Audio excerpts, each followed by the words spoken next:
Leave the dead to the dead. फार पूर्वी इंग्रजीत कोणीतरी असं म्हणालं होतं, तुम्हाला माहिती आहे का? तर अशा काही घटना घडल्या आहेत की कोणीतरी वारलं आणि वस्तू खरोखरच हालचाल करायला लागल्या. मृत लोकांसोबत गुंतलात तर तुमचं आयुष्य पूर्णपणे उद्ध्वस्त होऊ शकतं. तुम्ही स्वतःमध्ये प्रस्थापित असल्याशिवाय आणि तुमच्यात विशिष्ट पातळीची क्षमता असल्याशिवाय तुम्ही त्या दिशेने बघायला सुद्धा नको. त्याची काहीच आवश्यकता नाही.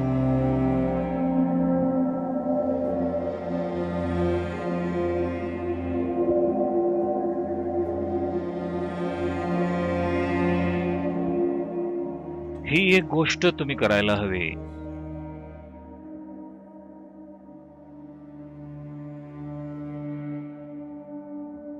जे मरून गेलेत त्यांच्याशी संबंध जोडणं तुम्ही थांबवलं पाहिजे. एक गोष्ट तुम्ही समजावून घ्यायला हवी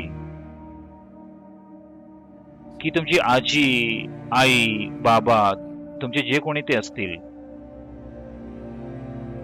त्यांच्याशी तुमचं कोणतंही नातं असो किंवा ते तुमच्यासाठी कितीही प्रिय असोत, तुमचे त्यांच्याशी कितीही घनिष्ठ आणि जिव्हाळ्याचे संबंध असोत, ज्या क्षणी ते त्यांचं शरीर त्यागतात,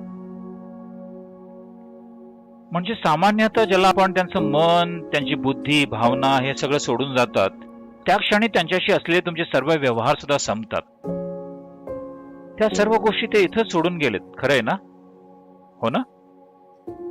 त्या सर्व गोष्टी ते इथंच सोडून गेलेत. त्यांच्या बाबतीत तुम्हाला माहिती असलेली प्रत्येक गोष्ट संपुष्टात आली. पण त्यांच्या बाबतीतला एक वेगळा पैलू अजूनही सक्रिय आहे, पण त्याच्याशी तुमचं कधीच नातं नव्हतं. तुमचं नातं त्यांच्यातल्या इतर पैलूंसोबत होतं जे त्याने त्यांच्या मरणाच्या वेळी त्यागले. म्हणून जेव्हा कोणी मरतं तेव्हा आपण फक्त एकच गोष्ट करावी, ती म्हणजे त्यांच्यासोबत अनुभवलेल्या नात्यांमधील मधुर आठवणी तुमच्या मनात जतन करून ठेवा. तेवढं पुरेसं आहे. त्या नात्यांमध्ये सुंदर आणि मधुर असं जर काही होतं तर त्याची आठवण जपा, नाही तर सगळं विसरून जा. तुमच्यातली अपराधीपणाची भावना, तुमच्या समस्या मृत लोकांच्या माध्यमातून सोडवण्याचा प्रयत्न करू नका. ते फार किचकट होईल. ते अतिशय गुंतागुंतीचं होऊ शकतं. Leave the dead to the dead. फार पूर्वी इंग्रजीत कोणीतरी असं म्हणालं होतं, तुम्हाला माहिती आहे का? मृतांना तुम्ही मृत म्हणून सोडून द्यायला हवं. त्यांच्याशी तुमचं काहीही देणं घेणं नकोय. तुमच्या शरीर यंत्रणेतल्या काही गोष्टींवर विशिष्ट पातळीचं प्रभुत्व असल्याशिवाय तुम्ही त्या दिशेने बघायला सुद्धा नको. नाहीतर काहीतरी मूर्खपणा करण्याच्या नादात तुम्ही तुमच्याच आयुष्याचे वाटोळे करून घ्याल. मृतांच्या काही प्रवृत्ती असतील ज्या त्यांच्याकडून काही गोष्टी करून घेऊ शकतात, पण त्याला काही अर्थ नाही. त्याला मुळीच काही अर्थ नाही. ज्याच्याजवळ शरीरच नाही त्याला अन्न, कपडे या गोष्टींशी काय देणं घेणं असेल, नाही का? हो ना? तुमच्याजवळ जर शरीर आहे तरच तुम्हाला अन्न आणि कपड्यांची गरज भासते. एकदा तुम्ही ह्या शरीराचा त्याग केला की मग अन्न, कपडे या गोष्टींशी तुमचं काही देणं घेणं असेल का? जेव्हा इतक्या साऱ्या भावना गुंतलेल्या आहेत तिथे अनेक गोष्टी घडतील, तुमच्या आत आणि तुमच्या बाहेर सुद्धा. ज्या कारणासाठी तुम्ही तिथं जाताय तेवढं काम करा, तुमची साधना करा. जे अजूनही जिवंत आहेत त्यांच्यासोबत वेळ घालवा. मृत व्यक्तीसोबत राहण्याचा प्रयत्न करू नका. जो माणूस अजून जिवंत आहे, तुमचे आजोबा, त्यांच्यासोबत राहा. त्यांच्यासाठी छान काहीतरी करा, कारण एक दिवस ते देखील जातील. ते मरावे अशी माझी इच्छा नाही, पण कधी ना कधी तेही मरतीलच. तर जो काही थोडा वेळ तुम्ही त्यांच्यासोबत आहात, जमेल तितकं त्यांच्यासाठी चांगलं काहीतरी करा. आजीसोबत काही कपोलकल्पित गोष्टीत हरून जाण्याऐवजी आजोबांसोबतच्या उरलेल्या काही वेळात त्यांचं आणि तुमचं जीवन अजून कसं समृद्ध करता येईल ते बघा. तुमच्या मृत आजीचे सर्व व्यवहार आता संपलेत. तिनं इथं येऊन कपाटात बघण्याची गरज नाहीये.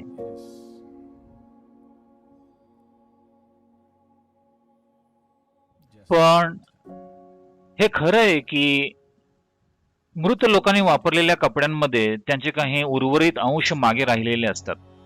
ह्या सगळ्या गोष्टींची आपल्या देशात काळजी घेण्यात आली होती. लोकांनी ह्या गोष्टी आयुष्यातील एक सामान्य प्रक्रिया म्हणून आत्मसात केल्या. आत्मज्ञानी लोकांनी नव्हे, अगदी सर्वसामान्य लोकांनी.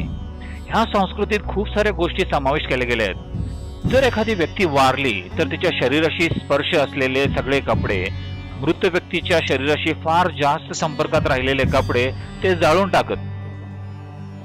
ते घरात ठेवले जात नसत. जे कपडे त्यांनी अधूनमधूनच वापरले ते कपडे फक्त रक्तातल्या नातेवाईकांनाच दिले जात, इतर कुणालाही नाही. मुलगी, मुलगा, नातवंड किंवा असंच कोणीतरी. आणि ते लोक सुद्धा ते कपडे पहिलं वर्ष घालत नसत. पहिली पुण्यतिथी पूर्ण होईपर्यंत तुम्ही ते कपडे वापरू नयेत. या गोष्टी अशाच पद्धतीने केल्या जातात कारण आपण इथं असताना ज्या गोष्टी आपल्या संपर्कात येतात आपली ऊर्जा काही प्रमाणात त्यांच्यामध्ये देखील उतरते. जर तुम्ही त्यांना एक विशिष्ट संधी दिली तर ते कपडे विचित्र प्रकारे वागायला लागतील. तुमच्या आजीला इथे येण्याची सुद्धा गरज नाही. ते कपडे आपणहूनच विचित्रपणे वागायला लागतील. कारण कदाचित तुम्हाला हे माहित असेल स्टॅटिक चार्ज बद्दल, ज्याला एक प्रकारचा शॉक लागला असं आपण म्हणतो.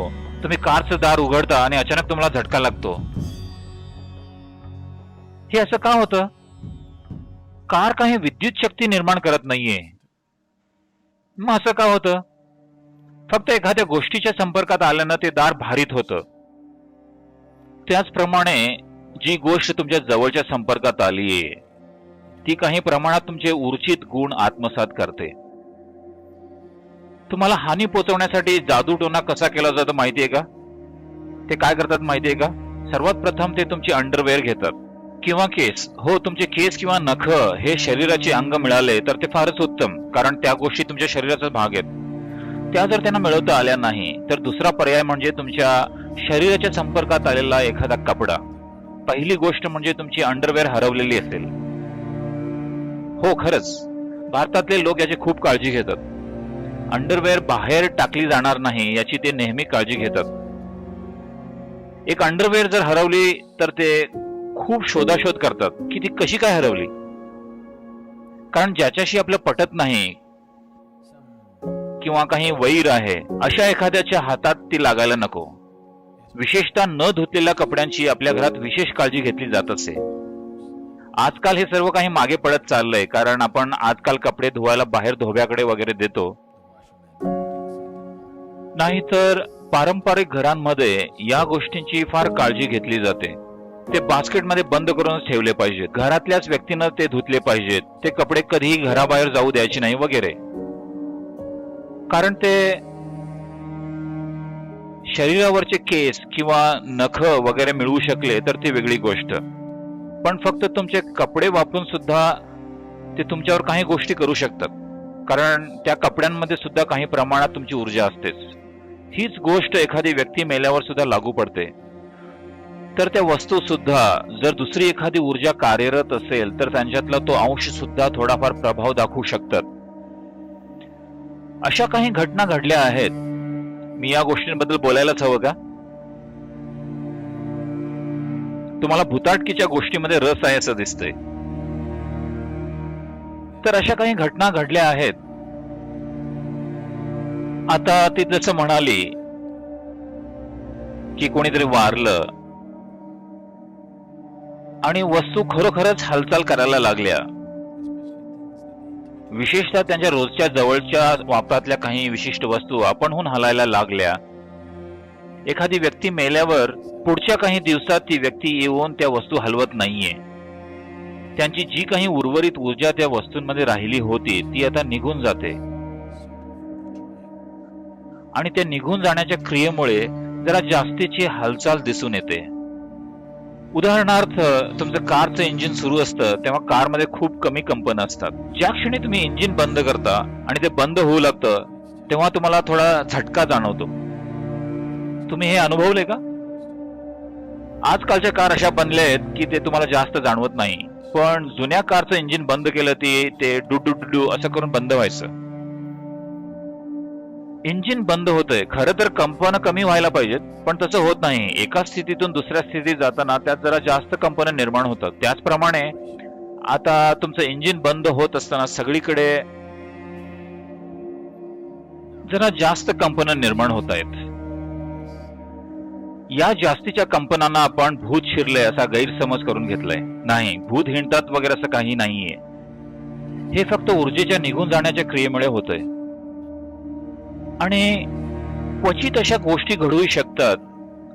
नेहमीच तसं होणं जरुरी नाहीये. बरेच लोक खूप साऱ्या गोष्टींची कल्पना सुद्धा करतात, पण त्या घडू शकतात आणि तसं घडतंही. म्हणून ह्या सगळ्या गोष्टींचा सोक्षमोक्ष लावण्यासाठी आपण व्यक्ती वारल्यानंतर तिसऱ्या दिवशी एक प्रकारचा विधी करतो. 11व्या दिवशी वेगळी प्रक्रिया, 13व्या दिवशी वेगळी क्रिया, 40व्या दिवशी आपण आणखी वेगळ्या प्रकारची प्रक्रिया करतो. त्या व्यक्तीचा कुठलाही अंश मागे उरणार नाही याची खात्री करण्यासाठी आपण हे करत असतो, जेणेकरून मृत व्यक्तीला पूर्णपणे पॅक करून आपण तिला कायमचा निरोप देऊ शकू आणि जिवंत लोक त्यांचं आयुष्य जगायला मोकळे होऊ शकतील. जिवंत लोक जर मृत लोकांमध्ये गुंतून पडले तर त्यांच्या जीवनाची अनेक प्रकारे हानी होऊ शकते. ह्या सगळ्या भुताटकीच्या गोष्टी थोड्याफार कुतूहल निर्माण करणाऱ्या असू शकतात, पण त्या तुमचं आयुष्य वेगवेगळ्या प्रकारे झपाटून ते उद्ध्वस्ती करू शकतात. अशा पद्धती ज्यांची आता तुम्ही कल्पना सुद्धा करू शकत नाही. आणि त्या सर्व सुखदच असतील असंही नाही. मृत लोकांसोबत गुंतलात तर तुमचं आयुष्य पूर्णपणे उद्ध्वस्त होऊ शकतं. याचा अर्थ असा नाही की तिथे वर कोणीतरी बसलंय आणि ते तुमचं जीवन बर्बाद करू पाहतायत. नाही, फक्त तुमचं मृत लोकांसोबत गुंतणं सुद्धा त्यासाठी पुरेसे आहे. तुम्ही स्वतःमध्ये प्रस्थापित असल्याशिवाय आणि तुमच्यात विशिष्ट पातळीची क्षमता असल्याशिवाय तुम्ही त्या दिशेने बघायला सुद्धा नको. त्याची काहीच आवश्यकता नाही.